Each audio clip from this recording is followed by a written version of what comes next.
You're watching HuffPost Live. I'm Alex Berg. In 2014, a kiss between members of the same sex shouldn't be a revolutionary act, but it is. Just look to Michael Sam, who kissed his boyfriend on national TV this month when he found out he was drafted by the Rams, and then faced an onslaught of homophobic reactions for a benign display of PDA. Now, the book Two Boys Kissing crystallizes why just that, two boys kissing, is an act that has the power to change homophobic attitudes. Joining me now to discuss is the book's author, David Levithan, and his uncle, Robert Levithan, an activist and author of the book, The New 60. Welcome. Great to be here.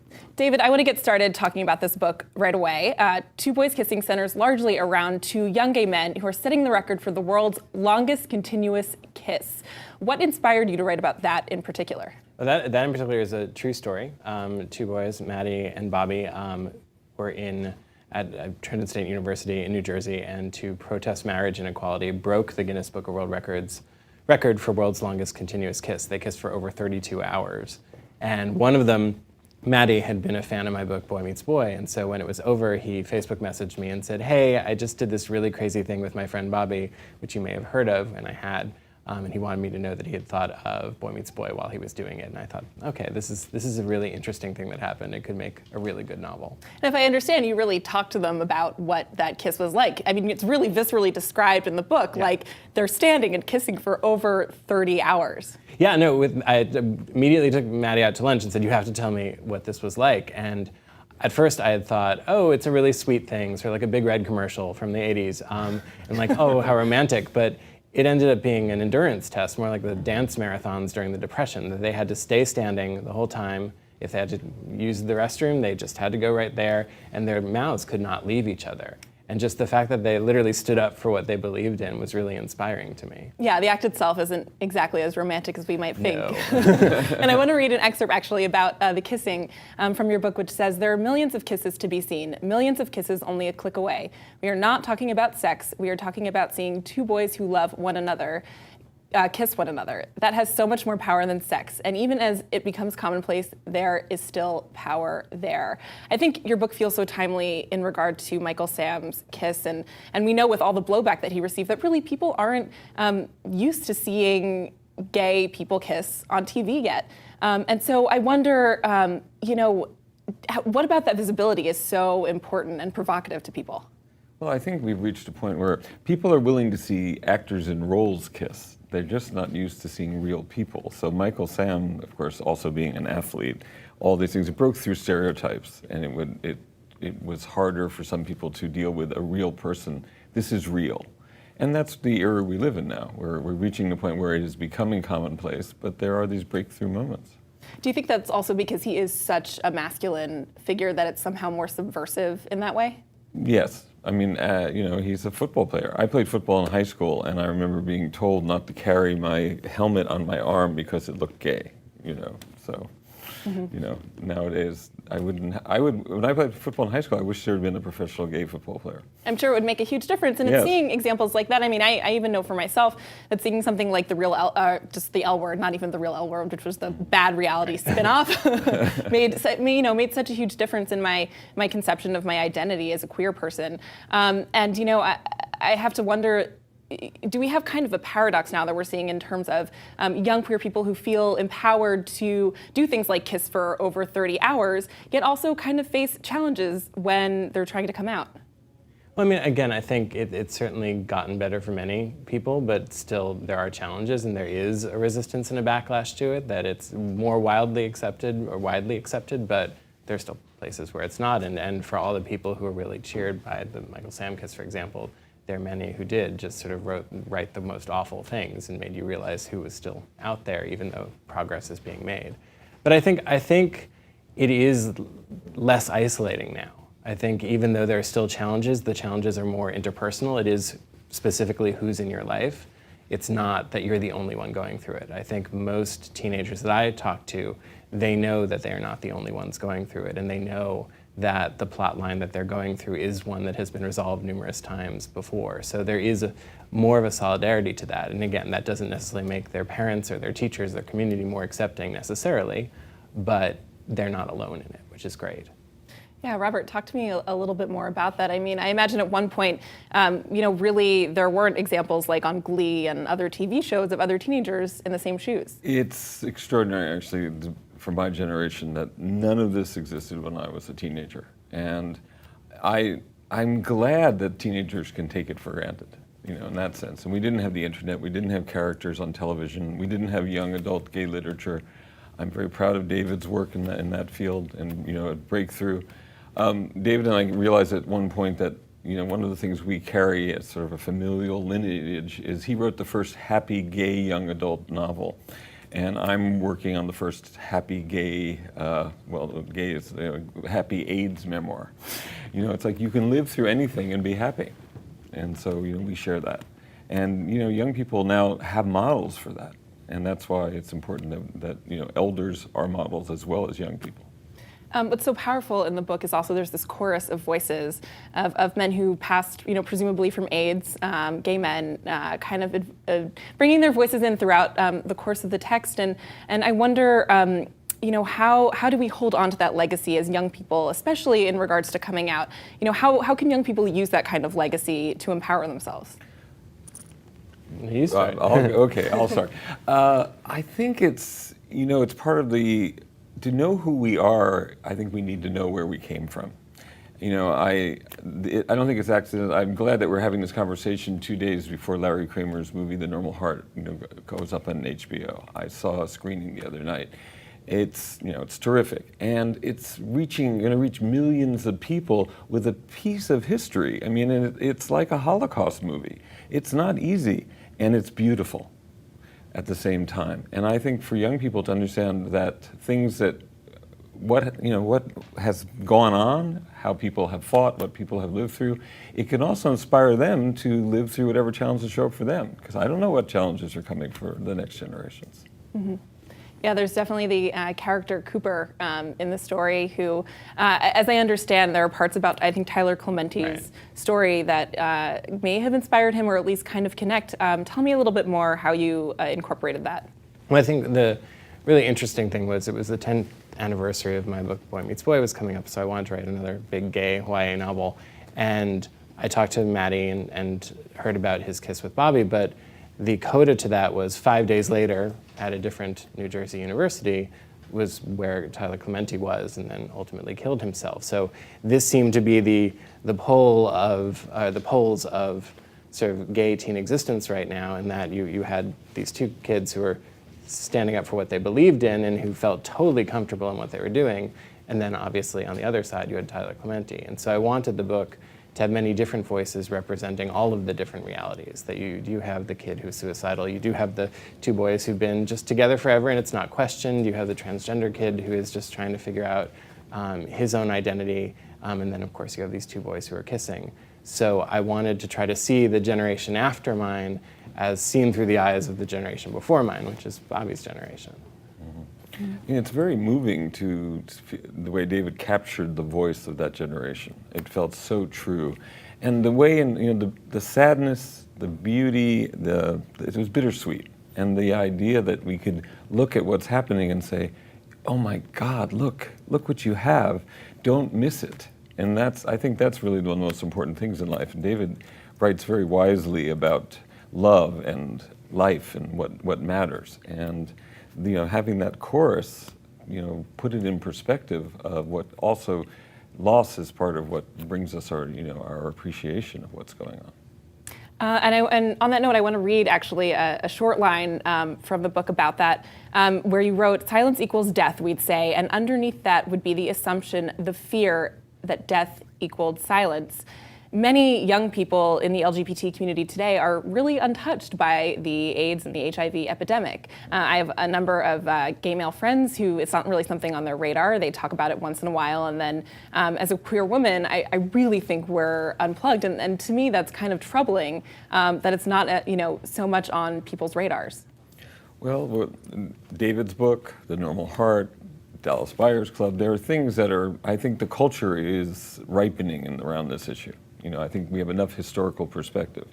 And of course, AIDS is still an international problem and pandemic. So it's also, we're sitting here in the first world where it is, in a way, a solved problem. It's not a solved issue. And so, that's why another reason why it's important that people have awareness, because we have to take care of our brothers and sisters all over the world, not just, here in the States. And it's also, I think, interesting to me the interplay between queer women and gay men, and as I understand it, it's a couple decades ago, lesbians were often at the bedsides of men who were dying with AIDS, and now sometimes I think a sense of disconnect in trying to work with solidarity, at least with younger counterparts, I would say. Well, that's something I'd like to hear from you about the younger generation. It was one of the things during the days of AIDS. All the barriers dropped. People came together. That was exquisitely beautiful and moving and effective. And it was the politicalization, the organization that led to, I think, gay marriage and other things, rights that we now have. It's an interesting note on gay marriage. It seems like now as a young person, really when I came of age, states started to legalize gay marriage. So for me, I've always had this notion or this conception that there's a possibility that I could just have kind of this more normative lifestyle where I'll hit an age where I'll get married and then I'll have kids and that'll be it. Do both of you see a shift in the idea of gay culture related to gay marriage? Oh, absolutely. I mean, I think the possibilities when you sort of are looking at what your future life is going to be are being rewired sort of as we speak. I think somebody who's coming of age right now in 2014 is going to see so many more possibilities than somebody in 1994 or 1964 would have seen. And I think it does change the way that you see the world and the way that you see your own identity, absolutely. And it's interesting, I mean, in Boy Meets Boy, again, it came out 10 years ago, there's a line about, when all the marriages started happening. I remember writing it thinking, this is really kind of science fiction. Like, I knew that it was sort of in the air, but I didn't think that when we did the 10th anniversary edition that the Supreme Court would have just had its ruling. I mean, it's amazing how quickly it's gone, and it's how quickly we get used to things. I mean, I think talking about AIDS with teenagers today, I mean, again, teenagers by and large, gay or straight, not so versed in history. I mean, it's all about immediacy. It is all about figuring out the now, and you can't blame them. There's a lot of now to figure out, but the element of history and the dimension of history isn't necessarily there. And one of the things about Two Boys Kissing I wanted to do was, in the literature, it's not there either, that we either have historical fiction or we have contemporary fiction. Very rarely do they interplay. And I wanted to create something where it was contemporary, but it had that dimension of the past. I just want to read this comment from the community. This is from Ashley, who says, "Hey, Levithans, representing Teaneck over here. So glad to both of you on here giving a voice to those of us who don't have one." So clearly this conversation is still just really resonating with folks. We have another one that also came in from Zev Hadash, who says, "I almost kissed my ex in public once and was met with a look of horror. He was openly gay, but was still not comfortable with PDA." I mean, it's really remarkable. These are our commenters, I presume, I think are younger folks who are still facing some of these issues. And I think on that intergenerational note, we have a really great video comment that I want to play about the differences between generations in terms of HIV and AIDS activism. One of the biggest aspects or conflicts I see within intergenerational activism is specifically in the realm of HIV/AIDS, because the younger generation just doesn't have that traumatic history that a lot of older folks in the community have in the 80s or 90s. So there's a lot of tension around the urgency within activism, where a lot of the older folks I interact with, they see activism as life or death, because when they got into the game, per se, getting access to medical health care, not getting arrested for just basic things like having sex or kissing your partner in the street, were an urgent thing to take care of, where younger folks in their 20s and 30s, like myself, the rights we're fighting for in the mainstream perspective of the world aren't as urgent. Same-sex marriage is needed, but it's not urgent. It's not life or death. So I see a lot of conflict between our own histories, that we as young people never went through that trauma of what it was like to be gay in America. Argue that there are some sects, I think, of the LGBT community, especially trans people right now, who really are criminalized just for living and walking and breathing. But do you see a disconnect, to both of you, do you see a disconnect between LGBT youth and our elders? Well, there is some disconnect, and I think there always are people who are interested in making crossing that divide, or ignoring it, or the possibility of it. Again, that's why David's book is so, Two Boys Kissing is a way of making it not only palatable, but making it entertaining and enjoyable. And we need to, but I think this is a constant thing. I realize that my life has for 30 years was some way been defined by AIDS. First as someone who wondered if I had it, then someone who had it, then someone who got through it, and now being a poster boy for living with it. But I also realize that at a certain point you want to move on, and so. But you can never leave those things behind, and I don't think the community as a whole should leave behind any of our history. It's part of our strength. Yeah, and I think if you use straight people as a control group, I don't know that straight teenagers are any more plugged into their elders than gay teens are. I think they're part of being a teenager is having that disconnect and trying to forge your own identity, and then as you sort of come out of that, then you want to link up to the history, and I think we're seeing that. And sometimes it's more accelerated, and sometimes it's not. And I, while touring around for the book, have met many teenagers who were very interested in AIDS, and they'd seen How to Survive a Plague. They had sort of gone out and done reading. A lot of them had read And the Band Played On, which was really amazing to have sort of a 17-year-old come with their copy of And the Band Played On. So I think there is some curiosity. Is it widespread for every teen? No. But I think it is there, and the people who do have the interest will sort of teach it to everybody else, I feel. Mm. And young people also have access to other kinds of tools that older generations didn't, and one of those is Truvada, which is, of course, one of the PrEP drugs in HIV prevention. The CDC just recommended it for people at risk. Where do you stand on if folks should take Truvada? So, some people call it the party drug, while I know others are, have been quite encouraging of it. Well, this is a good question. I didn't know I'd get this one. I think it's a good thing. I think anything that makes people more aware of and willing to be tested and know their status, because the real risk is people who don't know their status.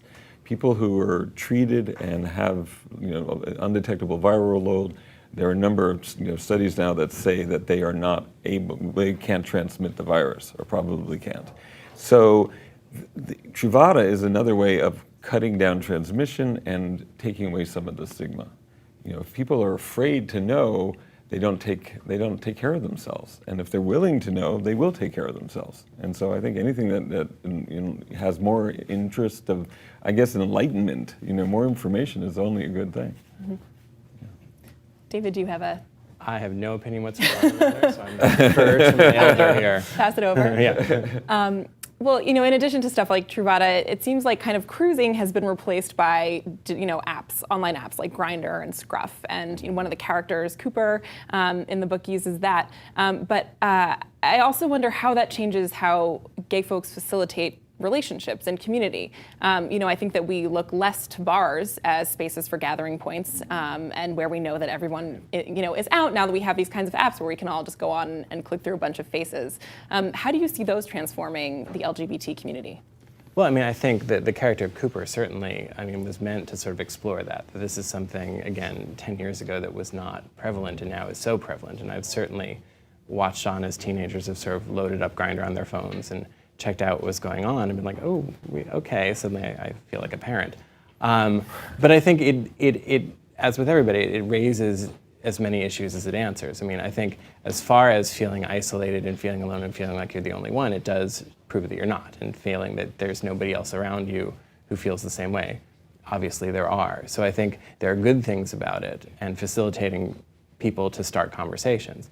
However, there's the question of, are they real conversations? And does virtual intimacy equal real intimacy? And is a relationship that is largely not face-to-face, or if not entirely not face-to-face, is that actually a relationship? And different teenagers will answer different ways. And I think they have different kinds of relationships and are trying to navigate that. And it's become one more thing to navigate as you're figuring out your identity and figuring out who you want to be with. And I think you also lose the sense of having a real space of solidarity and action. And I think that there still is a really great presence of gay bars and gay spaces in New York, but do you think that we can we use the internet in the same way to organize that has the same value, I think, as those kinds of spaces? Well, I think we have to recognize it's here, and technology is neutral. It's what we do with it makes it work for good or ill. And there's no problem with, it doesn't replace anything. We still need human relationships. We still need community.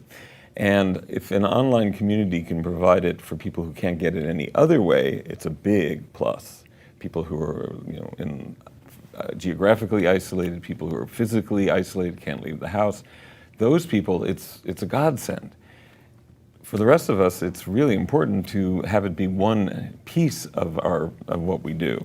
We still need to be around people. I've been working with a program at Friends Indeed, where I work, a 40+ program, which grew out of, in the last couple of years, there's been a lot of interest in the idea of what about men who have lived through this, who are the survivors, and some of whom were somewhat traumatized. HIV positive men, and sometimes negative men who were activists, and this was their life at one point. And it's a lot like World War II for my parents. It was the high point of their life. And for some people, the AIDS crisis, as difficult and horrifying as it was also a high point, because it was so beautiful to see everyone come together and to see a community provide such love and support. So some people are still looking for another way to do that. Some of us, I think, have been able to find other communities and continue that. So it's a matter of using everything that's available, but not replacing live community with internet.